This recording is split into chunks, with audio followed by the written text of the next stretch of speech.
कार्तिक महात्म 29वां अध्याय। राजा पितृ ने कहा, हे नारद जी, आपने कृष्णा और वेणी नदी के तट पर बनी और कला की जिस प्रकार की मुक्ति पाई वह सारी कथा हमको सुनाई है, वह मैंने भली प्रकार उसे सुनी है।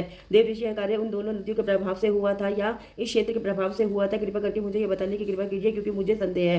देव ऋषि नारद बोले, कृष्णा नदी साक्षात भगवान श्री कृष्ण चंद्र जी महाराज जी का शरीर है और वेणी नाम वाली नदी भगवान शंकर का शरीर है। इन दोनों नदियों के संगम का महात्म्य भी श्री ब्रह्मा जी से भी वर्णन करने में असमर्थ है। फिर भी चूंकि आपने पूछा है, तब मैं आपको इनकी उत्पत्ति का वृतांत सुनाऊंगा। ध्यान पूर्वक सुनिए। चाक्षु ब्रह्मंतर के आरंभ में श्री ब्रह्मा जी के ने सह पर्वत के शिखर पर यज्ञ करने का निश्चय किया। वह सब देवता भगवान विष्णु, भगवान शंकर और यज्ञ की सारी सामग्री लेकर उस पर्वत के शिखर पर गए।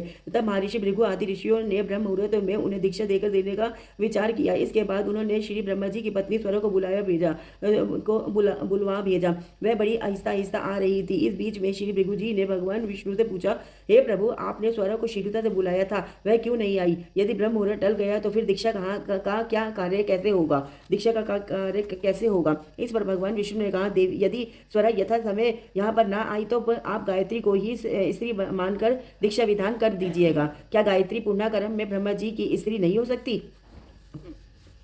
नारद जी बोले, भगवान विष्णु ने भगवान शंकर की बात का समर्थन किया। यह बात सुनकर भृगु जी ने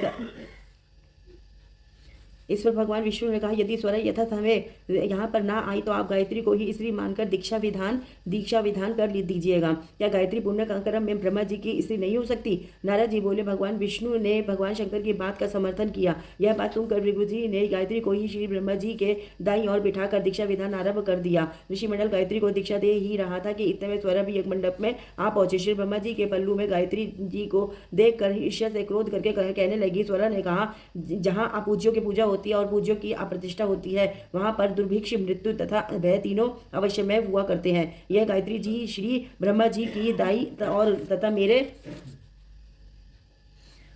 स्थान और बैठी है। यह अदृश्य बहने वाली नदी होगी। आप लोगों ने विचार से इसे जो मेरे स्थान पर बिठाया है, अतः आप भी सबके सब जड़ रूप नदियां होंगे। नारद जी ने महाराजा पृथु से कहा, हे राजन, इस प्रकार स्वरा के शाप को सुनकर गायत्री मारे क्रोध के लाल बभूका होकर अपने होठ काटने लगी। देवताओं के मना करने पर भी उसने उठकर स्वरा को शाप दे डाला। गायत्री ने कहा, ब्रह्मा जी जैसे तुम्हारे पति है वैसे ही वह मेरे भी पति हैं। तुमने व्यर्थ ही शाप दिया है, अतः तुम भी नदी हो जाओ। नारद जी ने कहा, तब तो देवताओं में खलबली सी मच गई। वह स्वरा को दंडवत प्रणाम करके कहने लगे, हे देवी, तुमने तो ब्रह्मा आदि सब देवताओं को शाप दिया है। उससे यदि हम सब जड़ रूप नदियां हो जाएंगे तो फिर निश्चय ही यह तीनों लोग नष्ट हो जाएंगे, क्योंकि यह शाप तुमने बिना विचारे दिया है। अतः तुम इसको वापस ले लो। स्वरा ने कहा, हे देवतागण, चूंकि आपने यज्ञ के आरंभ में गणेश पूजन नहीं किया है, इसीलिए यह विघ्न उपस्थित हो गया है। मेरा यह शाप कभी खाली नहीं हो सकता। इसीलिए आप सब अपने अपने अंशों से जड़ीभूत होकर अवश्य में नदियां बनोगे। हम दोनों सौते भी अपने अपने अंशों से पश्चिम में बहने वाली नदियां बनेंगी। देव ऋषि नारद जी ने राजा पृथु से कहा, स्वरा के यह वचन सुनकर सभी देवता विष्णु, शंकर आदि अपने अपने अंशों से नदियां बन गई। भगवान विष्णु के अंश से कृष्णा, भगवान शंकर के अंश से वेणी और तथा श्री ब्रह्मा जी के अंश से कुदुम्बवती नाम वाली नदियां उत्पन्न